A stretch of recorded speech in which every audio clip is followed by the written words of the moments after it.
Hello friends, welcome to auto exams. मैं हूं सोनम और आज इस वीडियो में हम देखेंगे उत्तर प्रदेश कांस्टेबल भर्ती 2023 के लिए दोस्तों जीएस जीके के मोस्ट इंपॉर्टेंट क्वेश्चन। तो अपने सोनम मैम के साथ वीडियो के अंत तक बने रहिएगा।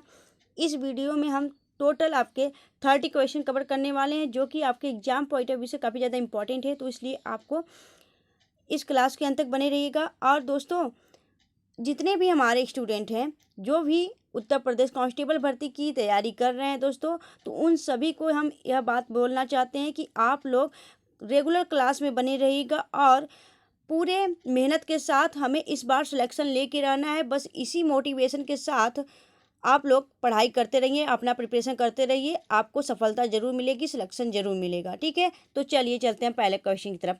पहला क्वेश्चन यह है कि भारत का सिलिकॉन वैली ऑफ इंडिया किस शहर को कहा जाता है। तो दोस्तों, भारत का जो सिलिकॉन वैली ऑफ इंडिया है वह आपके बेंगलुरु को कहा जाता है। दोस्तों, बेंगलुरु को भारत का सिलिकॉन वैली ऑफ इंडिया कहा जाता है। वहीं हम बात करें अगर मुंबई को, तो मुंबई को क्या कहा जाता है? मुंबई को भारत का प्रवेश द्वार कहा जाता है। अजमेर की बात करें तो अजमेर को क्या कहा जाता है? तो अजमेर को भारत का मक्का कहा जाता है। और पश्चिम बंगाल की बात करें तो पश्चिम बंगाल को क्या कहा जाता है? इसे भारत का सिंह द्वार कहा जाता है। ठीक है, तो इस क्वेश्चन का आपका राइट आंसर होगा बेंगलुरु। और जितनी भी हमने आपको बातें बताई यह भी आपको याद रखना है। ठीक है, चलिए आगे चलते हैं नेक्स्ट क्वेश्चन तरफ। अगला क्वेश्चन यह है कि भारत का मिनी ब्राजील किसे कहा जाता है। तो भारत का जो मिनी ब्राजील है वह बिचारपुर, जो मध्य प्रदेश में स्थित है दोस्तों, बिचारपुर, इसको भारत का मिनी ब्राजील कहा जाता है। अगर हम बात करें लखनऊ को, तो दोस्तों उत्तर प्रदेश के लखनऊ को क्या कहा जाता है? तो इसे भारत का यानी नवाबों का शहर कहा जाता है दोस्तों, लखनऊ को। और यह उत्तर प्रदेश की राजधानी है। बात करें हम जयपुर की, तो जयपुर राजस्थान की राजधानी है। और जयपुर को हम किस नाम से जानते हैं? इसे पूर्व का पेरिस और पिंक सिटी के नाम से जाना जाता है। जयपुर को पूर्व का पेरिस भी आपका जयपुर है। और अगर आपसे पूछे कि पिंक सिटी किसे कहा जाता है, यह भी आपका जयपुर होगा। अगर बात करें हम उदयपुर को, तो उदयपुर को ब्लू सिटी के नाम से जाना जाता है। ठीक है, तो यह सभी बातें आपको याद रखनी है, लेकिन इस क्वेश्चन का राइट आंसर हो जाएगा आपका बिचारपुर, मध्य प्रदेश। ठीक है, चलिए आगे चलते हैं हम नेक्स्ट क्वेश्चन तरफ। अगला क्वेश्चन यह है कि पंजाब केसरी के नाम से जाने जाते हैं। तो पंजाब केसरी के नाम से किसे जाना जाता है दोस्तों? यह जाना जाता है, आपको बता दें, यह जाना जाता है लाला लाजपत राय को। लाला लाजपत राय को पंजाब केसरी के नाम से जाना जाता था। और खान अब्दुल गफ्फार कौन खान थे दोस्तों? तो खान अब्दुल गफ्फार खान थे। आप इन्हें हम सीमांत गांधी के नाम से जानते हैं। ठीक है, और पंजाब केसरी कौन है? आपके लाला लाजपत राय। राजा राम मोहन राय की बात करें तो राजा राम मोहन राय को आधुनिक भारत का पुनर्जागरण के रूप में जाना जाता है दोस्तों। पुनर्जागरण के पिता कौन है आपके? तो राजा राम मोहन राय को कहा जाता है। रामकृष्ण परमहंस कौन थे दोस्तों? तो रामकृष्ण परमहंस स्वामी विवेकानंद जी के गुरु थे, रामकृष्ण परमहंस। ठीक है, चलिए, तो इस क्वेश्चन का राइट आंसर क्या होगा आपका? लाला लाजपत राय। आगे चलते हैं नेक्स्ट क्वेश्चन तरफ। अगला क्वेश्चन यह है कि पूना समझौता गांधी जी और निम्नलिखित में से किसके बीच हुआ था। तो पूना समझौता बता दी दोस्तों आपको, यह गांधी जी और डॉक्टर भीमराव अंबेडकर जी के बीच में हुआ था। डॉक्टर भीमराव अंबेडकर दोस्तों, यह जो समझौता है पूना समझौता, डॉक्टर भीमराव अंबेडकर महात्मा गांधी के मध्य पुणे में जो एक यरौदा सेंट्रल जेल है दोस्तों, यहाँ पे यह 24 सितंबर 1932 को यह समझौता हुआ था, पूना समझौता। यह क्वेश्चन आपके एग्जाम में कई बार पूछा जाता है, तो इसे आप लोग याद रखिएगा। पूना समझौता गांधी जी और अंबेडकर जी के बीच में हुआ था और यरौदा जेल में हुआ, सेंट्रल जेल में हुआ था। और कब हुआ था? तो 24 सितंबर 1932 को हुआ था। ठीक है, चलिए, और रामकृष्ण गोखले कौन थे दोस्तों? यह महात्मा गांधी जी के गुरु थे दोस्तों। गोपाल कृष्ण गोखले महात्मा गांधी जी के गुरु माने जाते हैं। और बात करें हम सुभाष चंद्र बोस की, सुभाष चंद्र बोस ने आज़ाद हिंद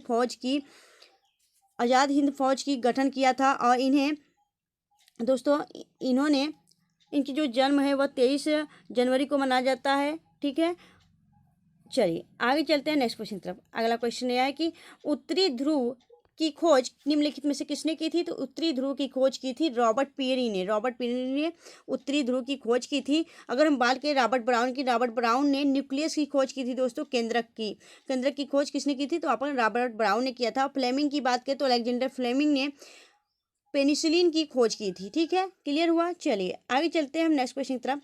अगला क्वेश्चन आपका, भारत का तोता किसे कहा जाता है दोस्तों? तो भारत का तोता कहा जाता है अमीर खुसरो को। अमीर खुसरो को भारत का तोता या तूती ए हिंद भी इन्हीं को कहा जाता है। इन्हें दोस्तों गजल का जनक के रूप में जाना जाता है। गजल के जनक कौन है आपके?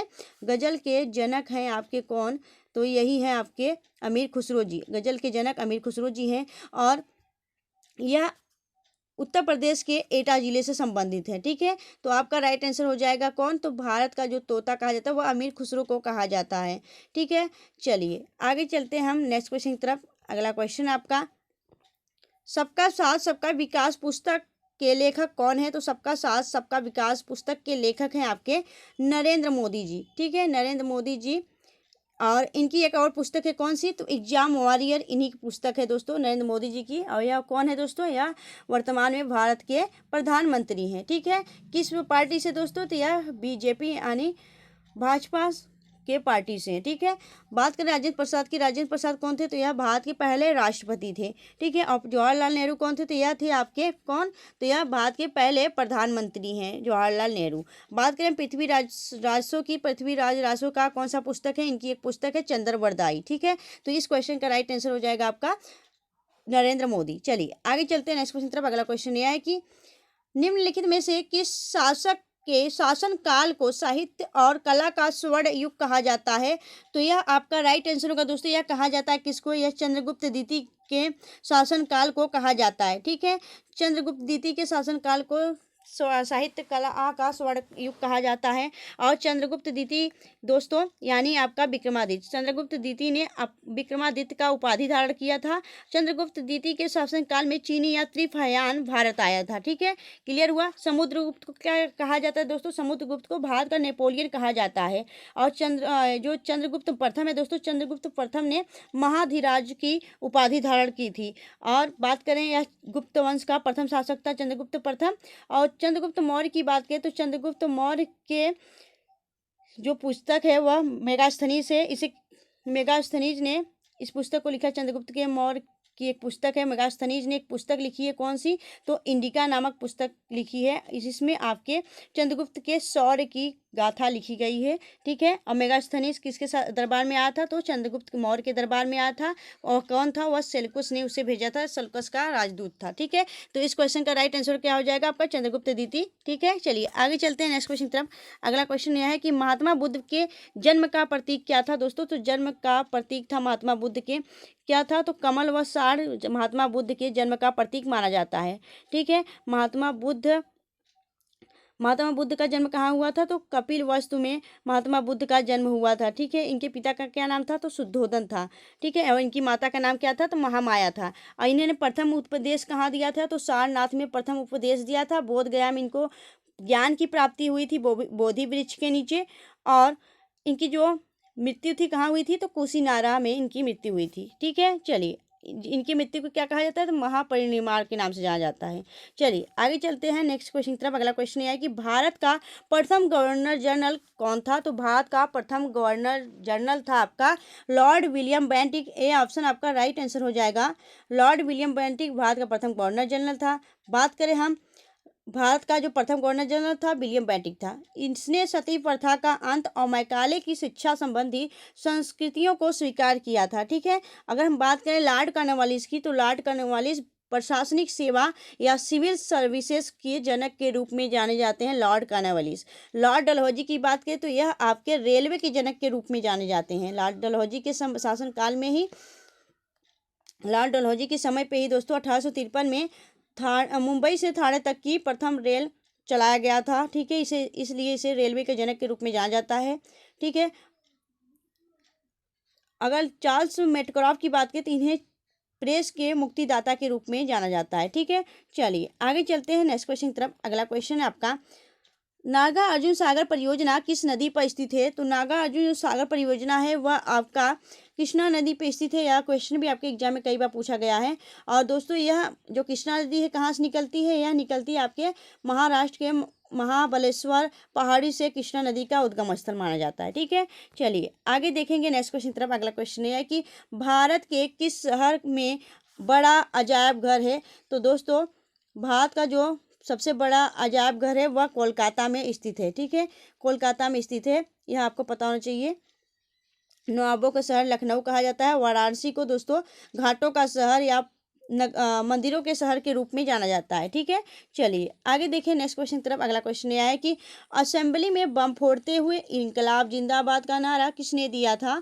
तो इस क्वेश्चन का राइट आंसर हो जाएगा दोस्तों भगत सिंह। भगत सिंह असेंबली में बम फोड़ते हुए इनकलाब जिंदाबाद का नारा दिया था भगत सिंह।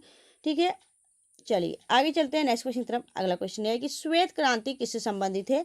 श्वेत क्रांति संबंधित है आपका दुग्ध उत्पादन से। दुग्ध उत्पादन से आपका श्वेत क्रांति संबंधित है। और दोस्तों डॉक्टर वर्गीज कुरियन को श्वेत क्रांति का जनक माना जाता है, डॉक्टर वर्गीज कुरियन को। बात करें अगर हम श्वेत जो दुग्ध दिवस है, विश्व दुग्ध दिवस कब मनाया जाता है दोस्तों?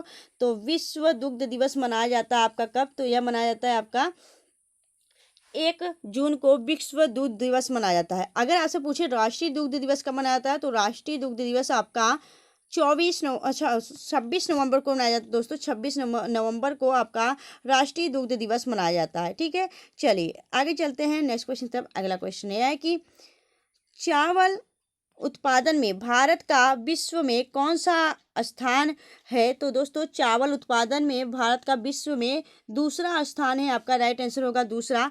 पहले पे कौन है दोस्तों? तो पहले पे आपका चीन है। चीन आपका पहले पे है आपका, और भारत किस पे है? तो दूसरे स्थान पे है। अगर आपसे पूछे भारत में चीनी का कटोरा किसे कहा जाता है, तो भारत में चीनी का कटोरा छत्तीसगढ़ राज्य को कहा जाता है। क्लियर हुआ? चलिए तो दोस्तों अगर आपको वीडियो अच्छी लग रही हो, हेल्पफुल लग रही हो, तो प्लीज़ वीडियो को लाइक करते हुए चलिएगा फ्रेंड्स।